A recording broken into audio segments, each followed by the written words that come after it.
Hello everyone, this is me Hina kosher और आज का जो वीडियो है वो इंफ्रारेड रेडिएशन का कंटिन्यूड पार्ट है। इससे पहले की जो वीडियो थी उसमें हम आपको इंफ्रारेड रेडिएशन का इंट्रोडक्शन बताए थे, फिर उसके सोर्स के बारे में बताए थे कि इसका जो नेचुरल सोर्स है वो सन है, और उसके बाद हमारे डिपार्टमेंट में फिजियोथेरेपी डिपार्टमेंट में आईआर को प्रोड्यूस कैसे करते हैं, तो with the help of two types of generator, that is luminous generator and non luminous generator. Further हम डिस्क्राइब किए थे कि what are the factors of the absorption and the penetration of IR. आज का जो वीडियो है इसमें हम ये डिस्कस करेंगे कि what are the classification of IR on the basis of wavelength, then what are the methods of application, then the physiological effect, therapeutic effect, indication, contraindication and the danger. तो basically बात करते हैं classification of infrared radiation. तो infrared radiation को wavelength के basis पे 3 types में divide किया गया है। एक IRA, IRB एंड IRC। तो IRA का जो वेवलेंथ है वो 760 से लेके 1400 नैनोमीटर तक है। ये रेंज जो है वो डिक्रीज या इंक्रीज भी कर सकता है, ये अप्रॉक्स है।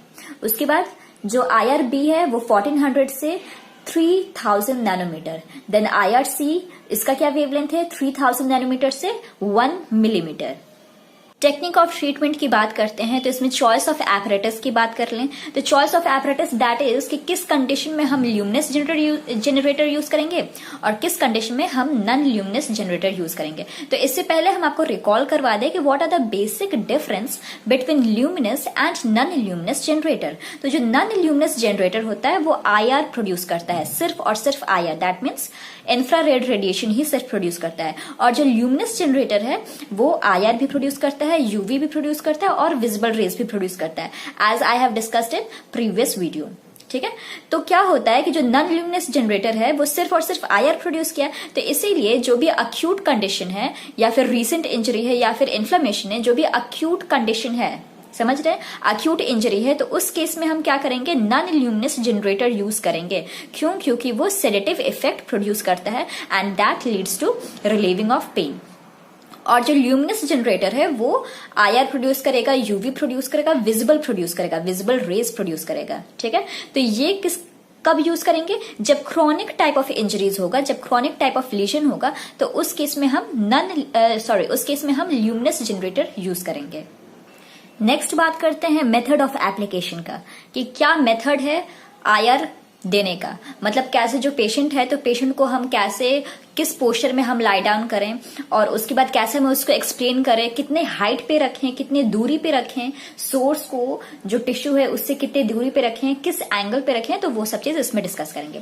तो मेथड ऑफ एप्लीकेशन में हम बात करते हैं कि पेशेंट को सबसे पहले तो कंफर्टेबल पोजीशन में, कंफर्टेबल पोस्चर में ओब्वियसली रखना है। उसके बाद क्या करना है कि जो ट्रीटमेंट पार्ट है उसको अनकवर्ड करना है, ओब्वियसली करना ही है। और उसके बाद क्या करना है कि जो स्किन है उसका सेंसेशन चेक करना है, मोस्ट इंपॉर्टेंट कि सेंसेशन चेक करना है अगेंस्ट हीट एंड कोल्ड, वरना बर्निंग हो सकता है। तो बहुत ही जरूरी है कि उसका सेंसेशन चेक कर लें कि उसमें फीलिंग आ रही है कि नहीं, उसमें सेंसिटिविटी है कि नहीं है। ठीक है, उसके बाद जो स्किन है वो क्लियर होना चाहिए, ड्राई होना चाहिए। और उसके बाद जो पेशेंट है, पेशेंट को एक्सप्लेन करना है कि आखिर ट्रीटमेंट कैसे होगा और उसका क्या इफेक्ट है। पेशेंट को एक्सप्लेन करेंगे तभी ना वो समझेगा, तब वो जानेगा। ठीक है, अब उसके बाद क्या करेंगे कि जो लैंप है, लैंप को हम इस तरीके से पोजीशन करेंगे कि वो राइट एंगल ऑफ, लैंप को इस तरीके से पोजीशन करेंगे कि वो स्किन के राइट एंगल, मतलब कि एकदम 90 डिग्री पे वो पोजीशन रहे, कि ताकि वो उसका जो इंसिडेंट रे है वो 90 डिग्री पे जाए और बहुत ही अच्छे तरीके से पेनिट्रेट करे। फर्दर जो लैंप है उसको क्या करेंगे, वो जो बॉडी का सरफेस है उससे कितने दूरी पे रखेंगे, 50 टू 70 या 75 सेंटीमीटर की दूरी पे लैंप को हम रखेंगे। मतलब कि जो डिस्टेंस है वो मैटर करता है, वरना बर्निंग सेंसेशन हो सकता है। उसका सेंसिटिविटी चेक करना है, क्योंकि अगर सेंसिटिविटी रहेगा नहीं, सेंसिटिविटी उसको समझ में नहीं आएगा तो उससे भी बर्न हो सकता है। तो ये सब चीज का ध्यान रखना है। उसके बाद अकॉर्डिंग टू कंडीशन कि अगर वो अक्यूट है या फिर क्रॉनिक है या फिर सब अक्यूट है, तो उस कंडीशन में हम उसका टाइम ड्यूरेशन को हम मैनेज करेंगे। और ये चीज हमेशा ध्यान रखना है कि जो पेशेंट का फेस है it must not be expose to IR, वरना क्या हो जाएगा कि eyes must be shielded. Sorry, मतलब कि आईज है तो आईज को कवर्ड करना है कि ताकि वो चीज आईआर उस पे डायरेक्ट कांटेक्ट ना हो। वरना it may lead to danger of eye. Now the next point is physiological effect. What are the physiological effect of IR?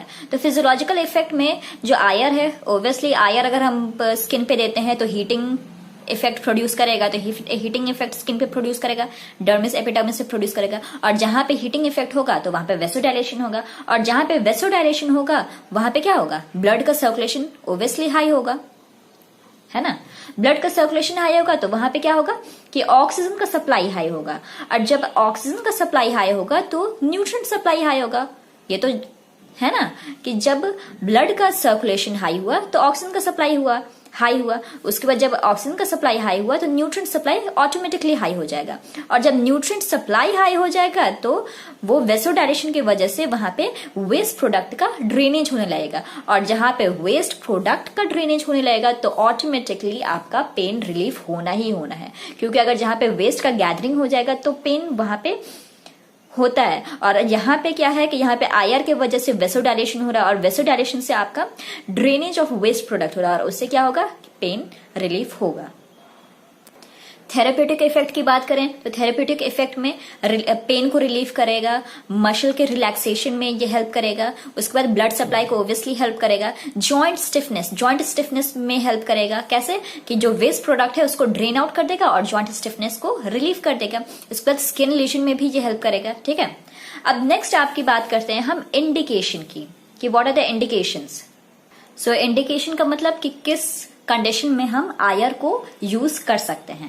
तो इंडिकेशन में ऑब्वियसली पेन को रिड्यूस करेगा, मस्कुलर स्पैज्म को रिड्यूस करेगा, जॉइंट स्टिफनेस को रिड्यूस करेगा, healing process को accelerate करेगा, एडिमा में रिड्यूस करेगा, स्वेट को प्रोमोट करेगा, इलास्टिसिटी ऑफ कनेक्टिव टिश्यू को इंक्रीज करेगा, then osteoarthritis, rheumatoid arthritis, capsulitis, eczema क्या है आपका, इची इन्फ्लेमेशन ऑफ स्किन है,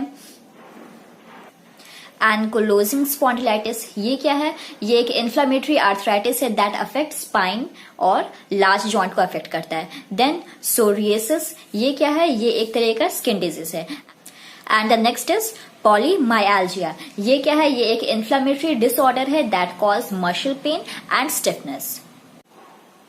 नेक्स्ट बात करते हैं इसकी कॉन्ट्रा इंडिकेशन का, कि मतलब किस किस केस में ये कॉन्ट्रा इंडिकेटेड है, किस किस केस में इसे हम यूज नहीं कर सकते हैं। एपिलेप्सी जिसे हम मिर्गी कहते हैं, tumour, BP abnormalities, acute infection, metal implant के केस में हम नहीं दे सकते हैं, क्योंकि मेटल इम्प्लांट अगर किसी भी पेशेंट में हुआ होगा तो फिर क्या होगा कि हीटिंग इफेक्ट ज्यादा हो जाएगा and that may lead to death also.